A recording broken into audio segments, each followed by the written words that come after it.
Je m'appelle Amélie Dubois. J'ai 32 ans et, le mois dernier, ma propre mère a oublié de me réserver une chambre pour notre voyage en famille. Je l'ai réalisé en me tenant à la réception d'un hôtel en bord de mer, ma valise à la main, tandis que l'employé fronçait les sourcils en regardant son écran et disait « Je suis désolé. Il n'y a aucune réservation à votre nom. Je vois bien 2 chambres pour votre famille, mais rien pour vous. » Mon estomac s'est noué. Je me suis tourné vers ma mère et ma sœur, m'attendant à de la confusion, peut-être des excuses. Au lieu de cela, elles ont toutes les 2 détourné le regard comme si j'étais une étrangère en train de faire une scène. Puis ma sœur a ri, assez fort pour que tout le monde dans le hall l'entende, et a dit « Nous n'avons réservé de chambre que pour la vraie famille. » Tu gagnes bien ta vie, tu peux te débrouiller, non? Un couple qui attendait derrière nous a littéralement eu un hoquet de surprise. L'employé avait l'air embarrassé pour moi. Pendant une seconde, je suis resté là, sentant mon visage brûler, me remémorant toutes les fois où elle m'avait dit que nous étions toutes solidaires. J'aurais pu supplier. J'aurais pu essayer de discuter. Au lieu de cela, j'ai entendu ma propre voix sortir, calme et assurée. Alors, je m'en vais. J'ai attrapé ma valise, leur ai tourné le dos à tout et suis sorti directement de cet hôtel pendant que ma mère sifflait mon nom à voix basse comme si c'était moi qui étais impoli. Le temps que mon VTC atteigne l'autoroute, mon téléphone s'est illuminé d'appels incessants, 20 appels manqués, 30, 56 messages vocaux, des textos, des messages en majuscules de ma mère et de ma sœur qui voulaient soudainement désespérément que je décroche. J'ai fixé l'écran, activé le mode « Ne pas déranger » et posé le téléphone face contre table. Car ce qu'elle ne savait pas, c'est qu'une personne dans notre famille venait de découvrir ce qu'elle m'avait fait. Et il avait le pouvoir de détruire tout leur style de vie d'une seule décision. Si vous avez déjà été traité comme si vous ne comptiez pas dans votre propre famille, restez avec moi, car voici l'histoire de la façon dont un « pas de réservation pour vous » s'est transformé en une vengeance financière qu'elles n'ont jamais vu venir. Pendant le vol de retour de ce voyage, en regardant les nuages par le hublot, je n'arrêtais pas de me demander comment j'avais pu me retrouver dans une famille où un « pas de réservation pour vous » semblait normal sortant de la bouche de ma sœur. Je vis à Lyon maintenant. Je travaille comme responsable marketing produit senior pour une entreprise de logiciels. Je gagne plus qu'assez pour payer mes propres factures, mon propre appartement et accumuler des investissements par-dessus. Cette partie de ma vie n'a jamais vraiment impliqué mes parents. La personne qui a façonné cela était mon grand-père, Édouard Lambert, le père de ma mère. Grand-père Édouard a fait fortune dans l'immobilier commercial et a pris sa retraite à Aix-en-Provence. Mais avant même de s'acheter un club de golf, il m'a inculqué une chose quand j'étais enfant, ne laisse jamais personne te dominer avec l'argent.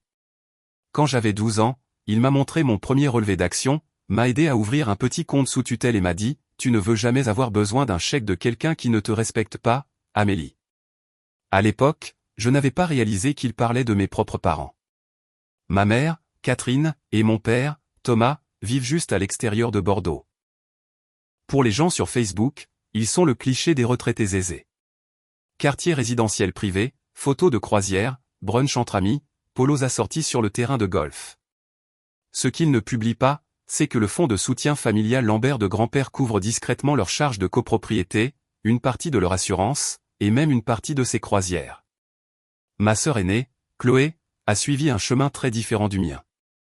Pendant que je travaillais d'arrache-pied à l'université avec des bourses et des stages, elle était occupée à se réinventer en tant que Chloé Dubois-Martin, en ligne, une maman influenceuse lifestyle avec des photos de café esthétique, des vlogs, une journée dans ma vie, autour de Bordeaux et des déballages de colis sans fin. Elle a épousé Julien, a eu leur fille Léa, et a bâti toute une marque en ayant l'air de la jeune famille parfaite avec la maison parfaite, le véhicule utilitaire sport parfait, l'école privée parfaite. Le problème, c'est que son nombre d'abonnés était impressionnant, mais pas son compte en banque.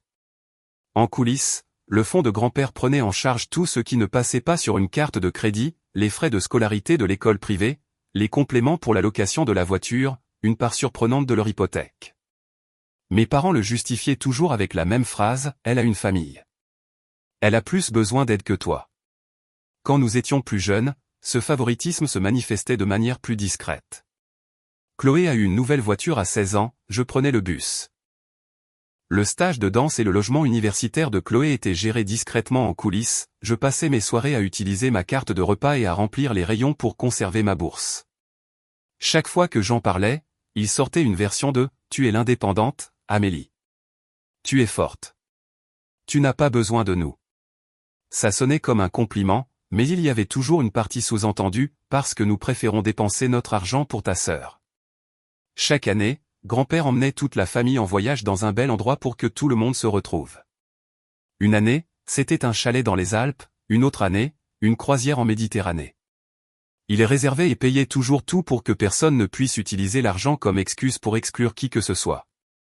Mais cette dernière fois, pour Biarritz, mes parents ont insisté pour s'en occuper eux-mêmes. Je me souviens du texto de groupe. Ma mère a écrit, « Papa a été si généreux, mais il est temps de lui laisser un peu de répit. Nous nous occuperons du voyage de cette année. Ce sera simple, juste un moment en famille. » Ils ont choisi l'hôtel de la Côte d'Argent, ce que je n'appellerais pas simple, des chambres avec vue sur l'océan, des cabanes au bord de la piscine, un spa dont ma sœur n'arrêtait pas d'envoyer des textos. Quand j'ai demandé si grand-père venait toujours, ma mère a répondu, « Il passe son tour cette fois, mais il est ravi que nous fassions quelque chose par nous-mêmes. » À l'époque, j'ai trouvé ça adorable. J'ai réservé mon vol depuis Lyon, libéré mon calendrier et dit à mon équipe que je serais en fait déconnecté pour un long week-end. Il y a eu de petits signaux d'alarme que j'ai ignorés. Ma mère ne m'a jamais envoyé de numéro de confirmation quand je l'ai demandé. Elle a juste dit, tout est sous une seule réservation. Ne t'en fais pas. Chloé n'arrêtait pas de plaisanter dans la conversation, Amélie est la fille riche de la tech. Elle devrait être dans la suite présidentielle, suivie d'émojis qui lèvent les yeux au ciel. Mon père a ajouté, tu gagnes plus que nous tous. Tu survivras à quelques prix d'hôtel. Chaque fois que je parlais de budget, je mettais ça sur le compte des mêmes vieilles taquineries. Je me disais qu'au pire, si quelque chose n'allait pas, nous ajouterions simplement ma chambre à l'enregistrement et je la paierais moi-même. Je n'imaginais pas qu'il resterait assis là, à regarder la réception me dire qu'il n'y avait pas de réservation, et laisserait ma sœur déclarer que je n'étais pas de la vraie famille. Je ne le savais pas à ce moment-là, mais pendant que je sortais de ce hall, ma mère envoyait déjà un texto à grand-père avec une version édulcorée de l'histoire, essayant de prendre les devants. Elle ne réalisait tout simplement pas que l'homme à qui elle parlait avait passé sa vie entière à analyser les gens, et que dès qu'il entendrait la phrase « pas de réservation pour Amélie », il allait commencer à chercher la vérité. Mon vol pour Biarritz a atterri juste avant midi. Et le temps que je récupère mon bagage à main et que je me ferai un chemin à travers le chaos des navettes de location de voitures et des points de prise en charge des VTC, j'imaginais déjà le week-end tel que ma mère l'avait décrit, simple, juste la famille, pas de drame. Le chauffeur s'est arrêté devant l'hôtel de la Côte d'Argent tout en vert, pierre blanche et palmier, le genre d'endroit où ma sœur adorait se filmer en train de marcher au ralenti. J'ai fait rouler ma valise sur le sol poli du hall, croisé des familles en t-shirt assortis et des couples en lin, et j'ai aperçu mes parents assis au bar sur le côté. Mon père avait une bière, ma mère un cocktail rose vif, et ils regardaient tous les deux leur téléphone. J'ai souri, levé la main pour leur faire signe, et dans cette fraction de seconde avant qu'ils ne lèvent les yeux, je me suis senti normal, comme n'importe quel enfant adulte arrivant en retard à des vacances en famille. Mais quand ma mère m'a enfin vu, son expression a vacillé. Ce n'était ni de la surprise ni de l'excitation. C'était quelque chose de plus proche de la culpabilité. Mon père m'a fait un signe de la main sans enthousiasme puis a reporté son attention sur son verre. Je me suis dit que j'imaginais des choses. Je suis allé directement à la réception et j'ai donné mon nom à l'employé, la voix joyeuse parce que je ne voulais pas commencer ce voyage avec ma méfiance habituelle. Il a tapé, regardé l'écran, froncé les sourcils, tapé à nouveau. Cette longue pause a provoqué quelque chose dans mon estomac. Je suis désolé, dit-il enfin, en levant les yeux vers moi. Je n'ai pas de réservation au nom d'Amélie Dubois. Seriez-vous peut-être sous un autre nom de famille? Mon cerveau a essayé de combler les vides. Peut-être qu'il l'avait mal orthographié. Peut-être qu'il l'avait mis sous le nom d'un de mes parents. C'est une réservation familiale, dis-je en forçant un rire. Essayez Dubois ou Lambert. Ou peut-être sous Thomas ou Catherine Dubois. Il a hoché la tête, a cliqué un peu partout, puis a dit, je vois bien 2 chambres au nom de Thomas Dubois. Une chambre king pour Thomas et Catherine, une chambre double queen pour Chloé Martin et sa famille, mais rien n'indique une chambre séparée pour vous. C'était comme si quelqu'un avait soudainement augmenté le volume dans le hall. J'entendais chaque roue de valise, chaque tintement de glaçon. Je me suis retourné, m'attendant à ce que mes parents se précipitent en disant « Oh, c'est une erreur.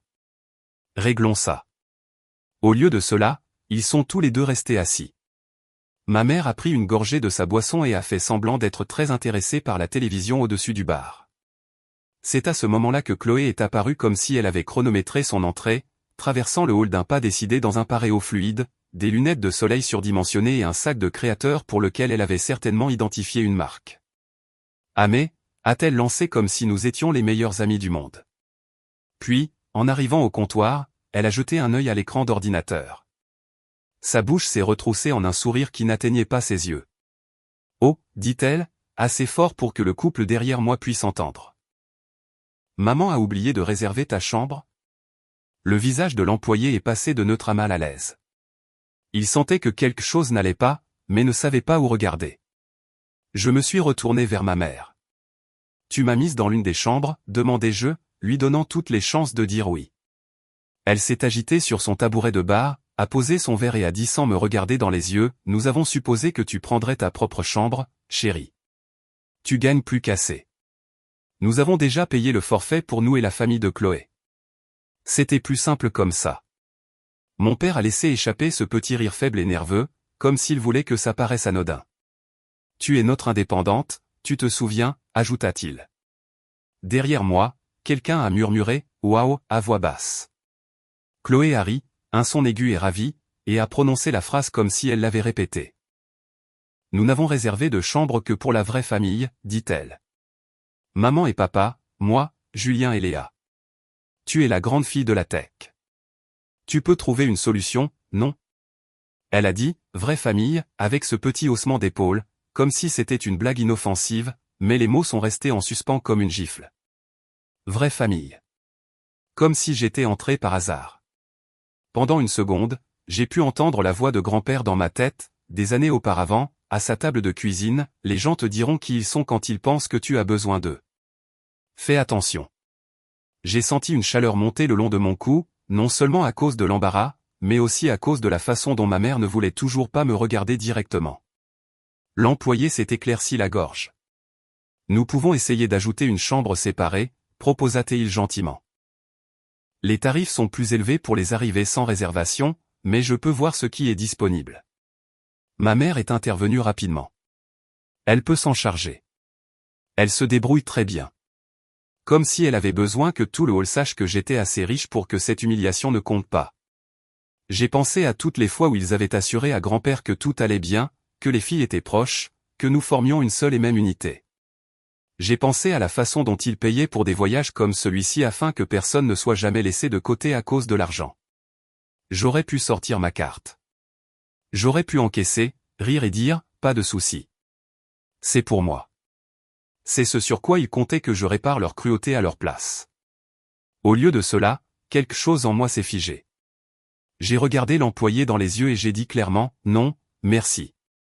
Je ne resterai pas. » Puis je me suis tourné vers mes parents et ma sœur.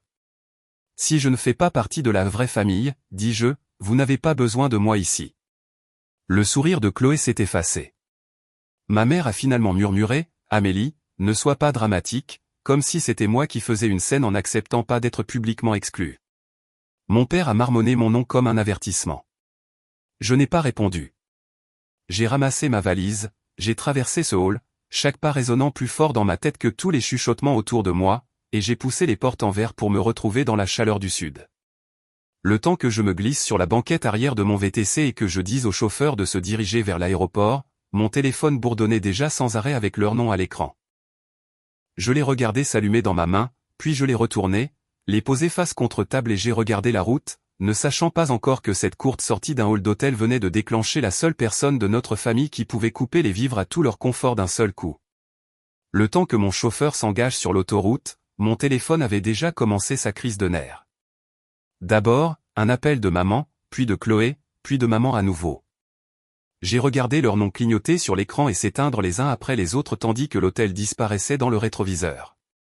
Je n'ai pas décroché. Je me suis dit que je m'en occuperais en rentrant chez moi, quand je ne serais pas sous l'emprise de l'humiliation et de l'adrénaline. 5 minutes plus tard, les appels manqués s'étaient transformés en un déluge, 10, 16, 23. Les messages vocaux s'accumulaient, de petits points rouges se multipliant à côté de leur nom. Quand le compteur a atteint 30, même mon chauffeur a jeté un œil à l'écran qui s'allumait dans le porte-gobelet et a demandé tout va bien. J'ai laissé échapper un petit rire qui ne me ressemblait pas, ma famille vient de réaliser que j'étais sérieuse quand j'ai dit que je partais, dis-je. Il a haussé les sourcils, mais n'a pas insisté. J'ai ouvert mes messages pour faire taire les notifications, et ce fut une erreur. Un mur de textos m'est tombé dessus d'un coup. De maman, Amélie, reviens à l'hôtel. On peut en discuter. De Chloé, sérieusement, Amé, tu es parti en claquant la porte pour une chambre? De maman à nouveau, on peut probablement te trouver un lit pliant ou quelque chose dans la chambre de Léa. Ne gâche pas le voyage pour ça. Puis, Chloé, j'ai dit à la réception qu'on pourrait ajouter une autre chambre, et ils ont dit qu'ils essaieraient. Peux-tu juste revenir et la payer pour qu'on puisse se détendre, s'il te plaît? Il y avait un message vocal de maman, le ton sec et haletant. Amélie, c'est ridicule. Tu nous as embarrassés. Tu as fait une scène. Tu sais qu'on t'aime. Tu sais qu'on a juste supposé que tu t'occuperais de ta propre chambre. Tu gagnes plus que nous tous réunis. Arrête de nous punir parce qu'on essaie de passer de belles vacances en famille. 10 minutes plus tard, on a besoin de toi ici. Léa demande où est Tati Amé. Arrête d'être dramatique et reviens. Quelque part entre deux panneaux de sortie, le ton a commencé à changer. Les textos sont devenus plus courts, puis plus frénétiques. Chloé, grand-père demande ce qui s'est passé. Qu'est-ce que tu lui as dit? Maman, ton grand-père appelle. J'ai besoin de savoir exactement ce que tu as dit. Ne déforme pas les choses. Un autre message vocal est apparu, cette fois de mon père, la voix tendue et agacée. Amélie, rappelle ta mère. Ça a assez duré. On essaie juste de passer un bon moment. Tu ne peux pas t'en aller comme ça et ensuite courir te plaindre à ton grand-père comme une enfant. Tu as 32 ans. Gère ça comme une adulte. J'ai fixé le mot « adulte » et j'ai pensé à la façon dont je venais d'être traité comme une invitée supplémentaire à leur fête. Le temps d'arriver à la zone de dépose de l'aéroport, le nombre sur mon compteur d'appels manqués est passé à 56. 56 tentatives pour me ramener dans le même schéma où j'avalais leur comportement et en payais la facture émotionnelle. J'ai donné un pourboire au chauffeur, attrapé ma valise et j'ai enfin fait ce que j'aurais probablement dû faire des années auparavant. J'ai fait défiler les noms de mes parents, ceux de Chloé et Julien, et j'ai appuyé sur « Grand-père Édouard ». Il a décroché à la deuxième sonnerie. « Amélie », dit-il, et la simple façon dont il a prononcé mon nom m'a serré la gorge. Je lui avais seulement envoyé un texto rapide, « Le voyage est un désastre. J'appellerai plus tard, avant de prendre l'avion. » « Tu es déjà rentré? » « Non, dis-je, m'écartant du flot de gens près de la sécurité. Je suis à l'aéroport. Je ne me suis jamais enregistré. Il y eut une pause. Pourquoi? J'ai pris une grande inspiration et je lui ai raconté. Pas avec le mélodrame que ma mère m'accuserait d'employer, pas avec la version déformée que Chloé en donnerait, mais exactement mot pour mot ce qui s'était passé. La réception, pas de réservation, mes parents assis au bar. L'expression « vraie famille » sortant de la bouche de Chloé comme si de rien n'était. Les 56 appels manqués. Grand-père n'a pas interrompu. Je l'entendais respirer à l'autre bout du fil, cette respiration lente et contrôlée qu'il avait quand il essayait de ne pas dire quelque chose qu'il regretterait. Quand j'ai eu fini, il est resté silencieux un long moment. « Et ta mère a dit qu'elle supposait que tu paierais ta propre chambre ?» demanda-t-il enfin. « Ce sont ses mots exacts, dis-je. Elle a dit que c'était le plus simple comme ça. » Il a émis un son grave, presque un rire, mais sans aucune once d'humour. « Plus simple, répéta-t-il. C'est comme ça qu'elle appelle le fait de prendre mon soutien et de l'utiliser pour t'exclure? » J'ai dégluti. « Je ne t'ai pas appelé pour te demander de faire quoi que ce soit, dis-je, car je voulais que ce soit clair. C'est juste que je ne pouvais plus continuer à prétendre que c'était normal. Je suis parti. C'est tout. Tu as fait exactement ce que tu aurais dû faire, dit-il, et il y avait de l'acier dans sa voix maintenant. Tu t'es retiré. Tu as dit la vérité. Le reste, c'est à moi de le régler. Grand-père, je ne veux pas déclencher une guerre, dis-je. Il a soupiré. Amélie, la guerre a commencé il y a longtemps, quand ta mère et ton père ont décidé qu'une fille serait toujours la première et que l'autre irait toujours bien. Aujourd'hui, ils l'ont juste enfin dit à voix haute devant des témoins. Écoute-moi attentivement. Je vais appeler l'hôtel. Je vais poser quelques questions, et ensuite je vais avoir une petite discussion avec le reste de notre vraie famille. Tu ne réponds pas à leurs appels. Tu rentres chez toi, tu te reposes, tu retournes au travail. Je m'en occupe. Je pouvais l'imaginer à son bureau à Aix-en-Provence, dans ce vieux fauteuil en cuir, avec la pile bien ordonnée de documents de fiducie qu'il examinait toujours. Si quelqu'un savait comment trouver des preuves, c'était bien lui. Tu es sûr? Demandai-je doucement. Parce qu'il pense déjà que je suis venu me plaindre à toi. Bien, dit-il sèchement. Laissons-les penser ça. Ce sera plus facile quand ils réaliseront ce que leur petite manigance leur a coûté. Après avoir raccroché, j'ai retourné mon téléphone. D'autres textos, d'autres appels manqués. Un de ma mère qui disait « Grand-père est dramatique.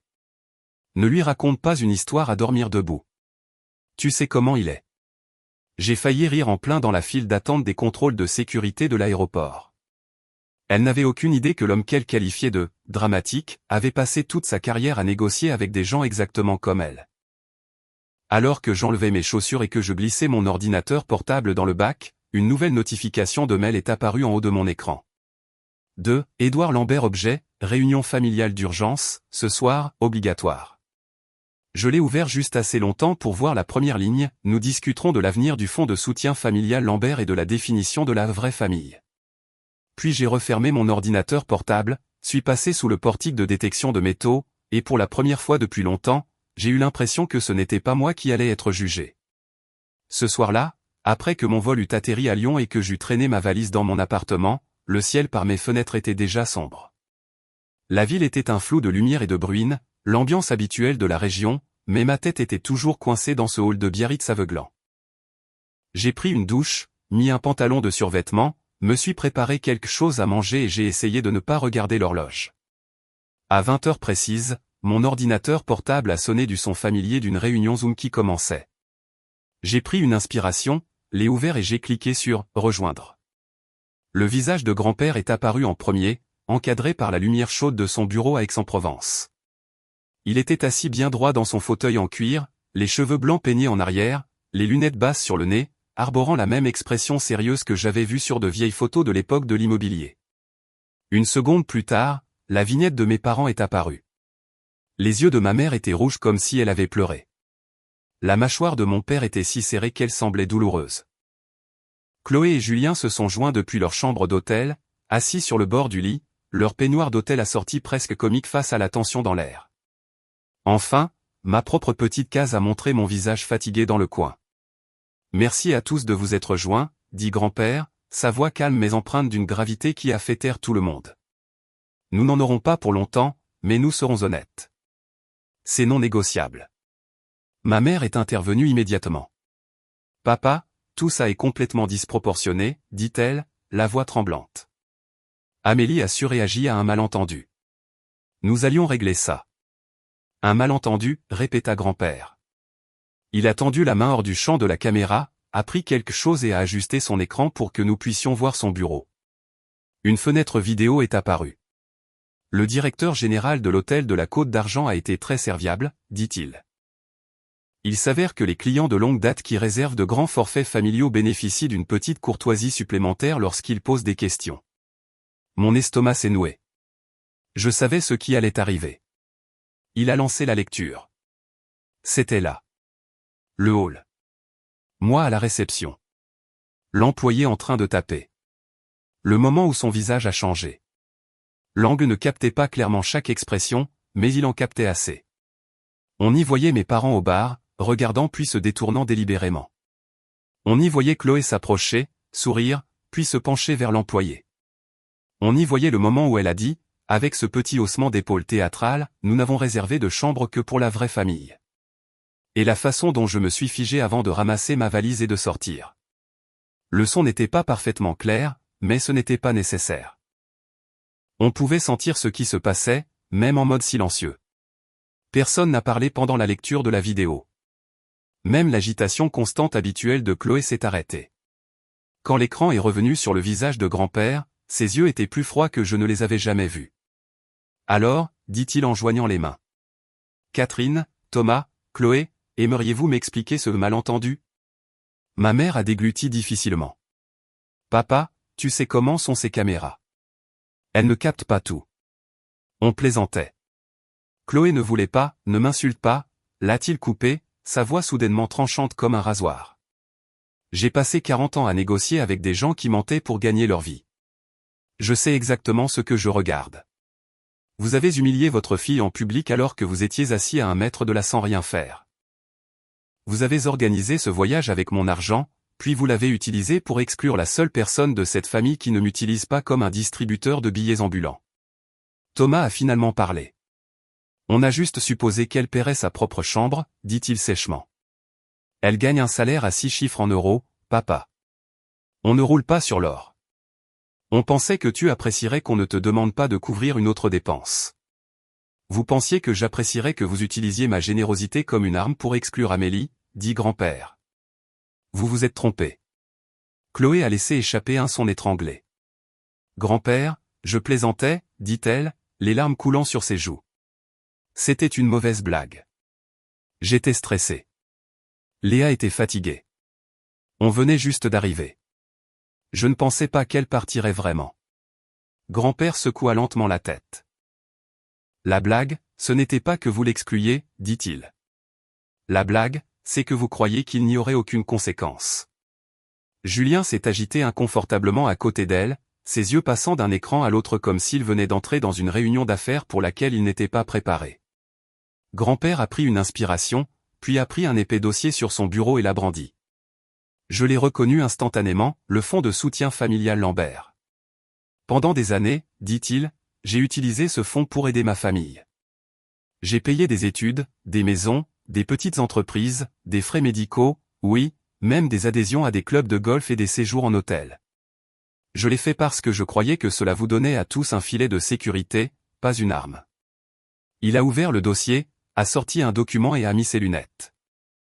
À compter de cet après-midi, j'ai signé un amendement par lequel je démissionne de mon poste d'unique fiduciaire de ce fonds, dit-il. Le visage de ma mère est devenu blême. Papa, de quoi tu parles? Je parle de responsabilité, répondit-il. À partir de maintenant, Amélie est la fiduciaire principale. Elle a pleine autorité sur les distributions de ce fonds à n'importe lequel d'entre vous.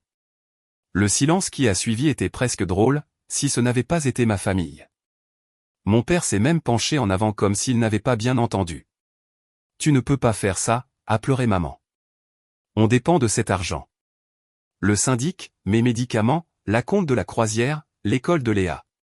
Tu as raison, dit grand-père froidement. Vous en dépendez.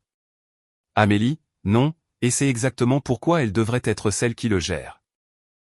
Elle a montré qu'elle pouvait vivre selon ses moyens et traiter les gens avec respect sans s'attendre à ce qu'on la sorte de ses mauvais choix par l'argent. Chloé secoua la tête, les larmes coulant à flot maintenant. Grand-père, s'il te plaît, dit-elle. Julien et moi, cette année a été difficile. Les contrats avec les marques n'ont pas abouti. La commission de Julien. Et au lieu de vous serrer la ceinture, vous avez filmé des déballages de colis et laissé mon argent masquer les fissures, dit-il. Puis vous avez utilisé mon voyage pour exclure votre propre sœur. Vous n'avez pas le droit de jouer les victimes ici. Ses yeux se sont tournés vers ma case. Amélie, à partir de maintenant, tu auras un accès complet au relevé du fonds et au contrôle de distribution. J'ai donné instruction à mon avocat de t'expliquer chaque étape. Tu n'es obligé de donner à personne dans cet appel le moindre centime. Mon cœur battait si fort que je l'entendais dans mes oreilles.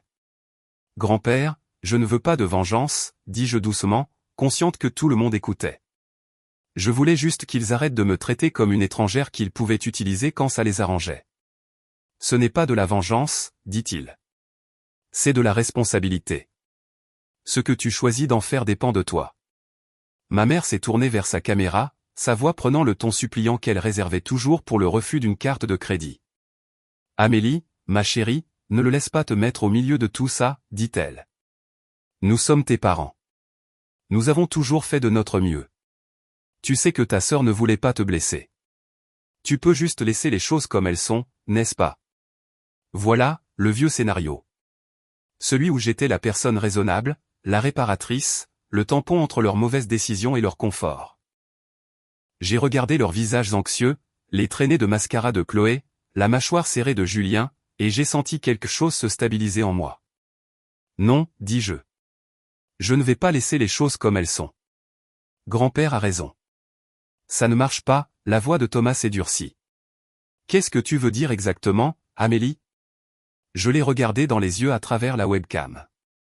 Je veux dire qu'à partir de maintenant, il n'y aura plus de distributions automatiques, dis-je. Fini de payer pour des croisières, des écoles privées, des charges de copropriété ou des adhésions à des clubs de golf. Si un soutien sort de ce fonds pour vous, ce sera parce que c'est vraiment nécessaire et parce que vous avez traité tout le monde dans cette famille avec un respect de base. Et tant que je ne verrai pas ça, je gèle tout. Chloé a eu un hoquet de surprise. Tu ne peux pas faire ça, dit-elle, faisant écho aux paroles de ma mère. Léa. Léa n'est pas le problème ici, dis-je, ma voix s'adoucissant un peu. C'est toi. Tu ne peux pas te cacher derrière elle pendant que tu utilises l'argent de grand-père pour continuer à prétendre que ta vie est quelque chose qu'elle n'est pas. Ma mère s'est remise à pleurer, cette fois par pure panique. Amélie, on ne peut pas se permettre de perdre cet argent, dit-elle. On va devoir déménager. On va. Alors peut-être, la couper grand-père, que vous auriez dû y penser avant de décider qu'une de mes petites filles était moins réelle que l'autre. Personne n'a eu de réponse à ça. Pour la première fois de ma vie, le silence dans une conversation familiale ressemblait à un soulagement plutôt qu'à une pression. Grand-père a jeté un œil à sa montre. C'est fini pour ce soir, dit-il. Amélie, je t'appellerai demain avec les coordonnées de l'avocat. Vous autres, je vous suggère de commencer à faire des budgets basés sur vos revenus réels. Bonne nuit. Un par un, leurs visages ont disparu de l'écran, me laissant assise dans la lueur de mon ordinateur portable dans mon appartement calme de Lyon. J'ai refermé le couvercle, commandé une pizza et me suis affalé sur mon canapé. Mon téléphone a vibré de l'autre côté de la pièce avec de nouveaux messages que je n'ai pas pris la peine de vérifier. Pour une fois, ce n'était pas moi qui me démenais pour réparer les dégâts. C'était moi qui tenais la prise, et j'avais enfin décidé que je n'avais plus à garder leurs lumières allumées. 2 semaines après cet appel Zoom, ma vie semblait presque exactement la même en surface, ce qui était le plus étrange. Je me réveillais toujours sous les matins gris de Lyon, je préparais toujours mon café, je prenais toujours le tramway pour aller au bureau, je participais toujours aux mêmes réunions sur les calendriers de lancement et les stratégies de communication. La seule vraie différence était qu'entre les appels sur la segmentation du marché et les profils de clients, j'étais aussi au téléphone avec l'avocat de mon grand-père, à examiner des feuilles de calcul et des relevés pour un fonds que je ne m'étais jamais attendu à contrôler. Le tableau de bord du fonds de soutien familial Lambert était ouvert dans un onglet sur mon ordinateur portable, avec toutes ces colonnes et ces chiffres bien nets qui avaient soudainement des visages réels attachés à eux. Pendant des années, ces chiffres avaient discrètement payé des choses dont j'étais à peine consciente.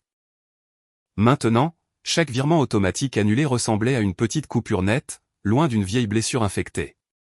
La première fissure visible est venue du monde de Chloé. Elle était du genre à publier presque quotidiennement des vidéos, préparez-vous avec moi, des vlogs sur le trajet de l'école et des photos soigneusement mises en scène de brunch et de sacs de course. Environ 5 jours après que j'ai gelé les distributions, son contenu a ralenti, puis s'est arrêté. Sa dernière vidéo était un résumé du week-end à l'hôtel, avec une vignette souriante qui ne m'incluait pas, bien sûr. Je ne la suivais pas de près, mais des amis communs ont commencé à m'envoyer des captures d'écran. Les commentaires sont passés de « Oh mon Dieu, tu vis mon rêve » à « Tu as été silencieuse, tout va bien », puis à un commentaire direct « Comment te permets-tu tout ça avec un salaire d'influenceuse ?» Il n'y a eu aucune réponse. Au lieu de cela, mon téléphone s'est allumé avec un long texto de Julien un soir, son numéro apparaissant pour la première fois depuis des années. Il n'a pas pris de gants. Il a écrit qu'il venait de découvrir à quel point leur vie flottait sur le fond de grand-père, combien de contrats avec des marques avaient en réalité été couverts par le soutien familial. Il s'est excusé de ne pas l'avoir vu plus tôt, d'avoir supposé que l'argent était une sorte d'héritage vague et non une bouée de sauvetage mensuelle. Il a dit que la perte du fonds signifiait qu'ils avaient dû retirer Léa de son école privée, rendre un véhicule utilitaire sport loué plus tôt et mettre leur maison en vente avant de manquer un autre paiement. Il a terminé par « Je ne t'en veux pas, Amélie. J'aurais juste aimé que tes beaux-parents soient honnêtes avec moi au lieu d'utiliser la générosité de ton grand-père comme un raccourci. » Je suis resté un long moment avec ce message avant de répondre. Quand j'ai finalement répondu, j'ai été honnête. Je lui ai dit que j'étais désolé qu'il souffre, mais que je n'allais pas rouvrir le robinet juste pour sauver les apparences. Il ne me l'a pas demandé. Cela, plus que toute autre chose, m'a dit qu'il avait compris. Mes parents ont craqué de manière plus discrète. Le premier signe a été un email de mon père avec pour seul objet, mise à jour. Il listait des chiffres, les charges de copropriété, les coûts des médicaments, une facture d'impôt foncier imminente. Il a mentionné que la compagnie de croisière avait annulé leur réservation et conservé une partie de la compte lorsque le paiement final n'avait pas été effectué. La partie qui m'a marqué n'était pas les calculs. C'était la ligne où il écrivait « Nous réalisons maintenant à quel point ce que nous appelions notre retraite était en fait le filet de sécurité de ton grand-père. » À la fin de l'email, presque comme une pensée après coup, il a ajouté « Pour ce que ça vaut, ce qui s'est passé à l'hôtel était mal. J'aurais dû l'arrêter. Je suis désolé. » Il fut un temps où de telles excuses m'auraient fait me précipiter pour tout arranger.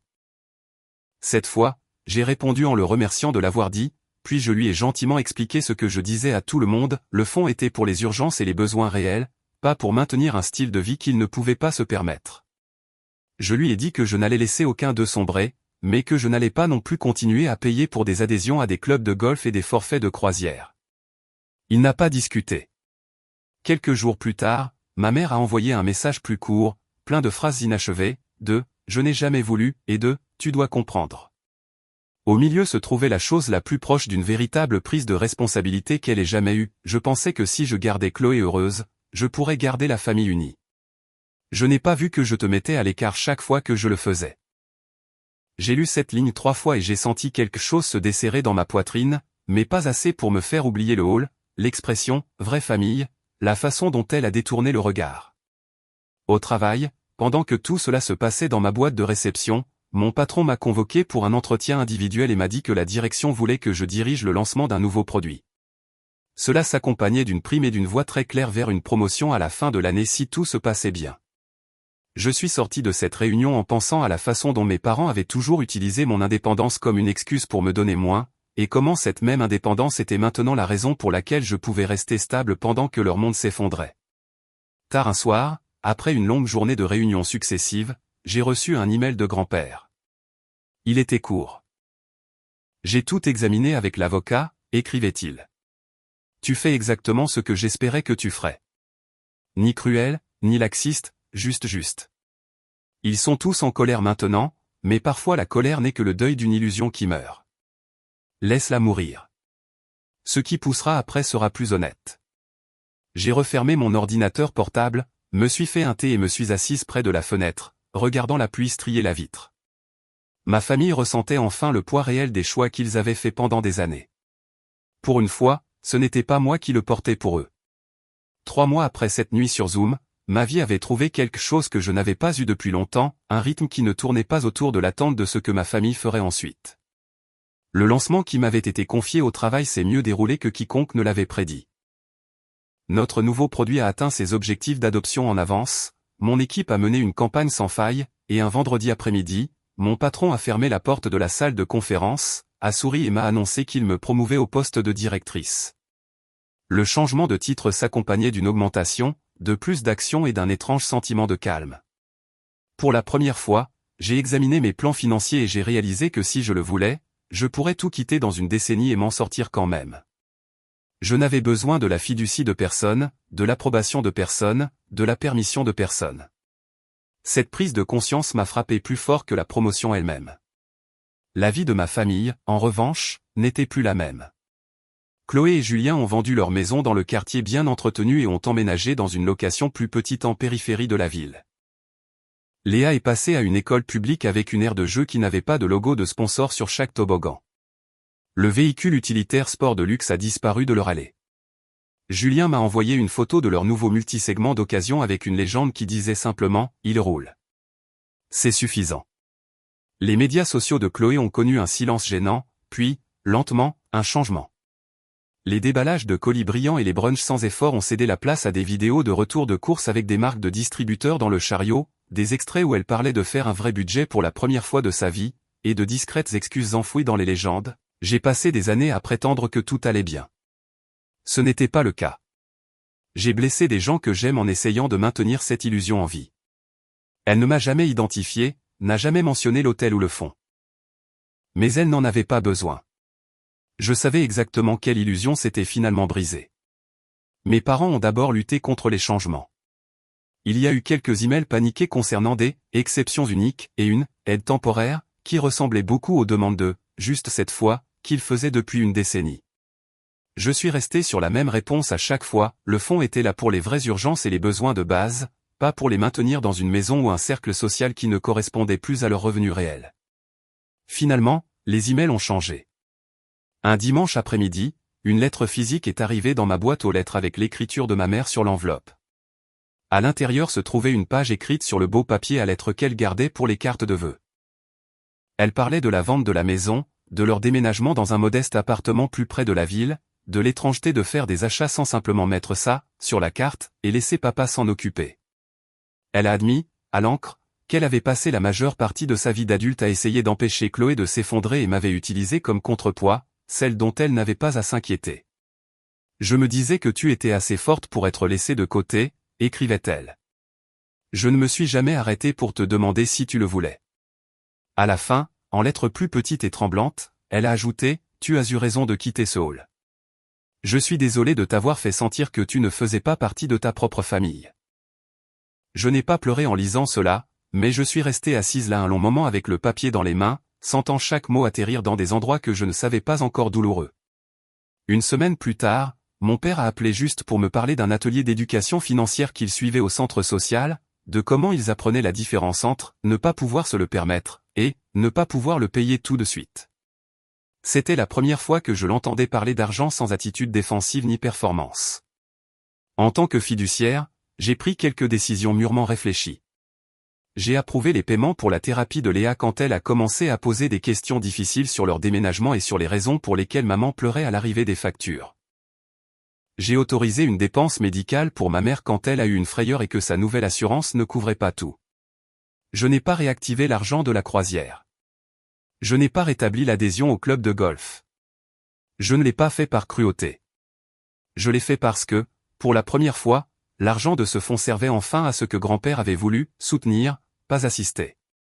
Un soir, j'ai pris l'avion pour Aix-en-Provence pour le voir. Nous nous sommes assis sur sa terrasse alors que le soleil se couchait, le ciel prenant cette incroyable teinte rose de Provence. Il a écouté pendant que je lui parlais de la promotion, des lettres, de la façon dont la conversation de groupe familial était passée de photos de vacances performatives à des nouvelles réelles et honnêtes.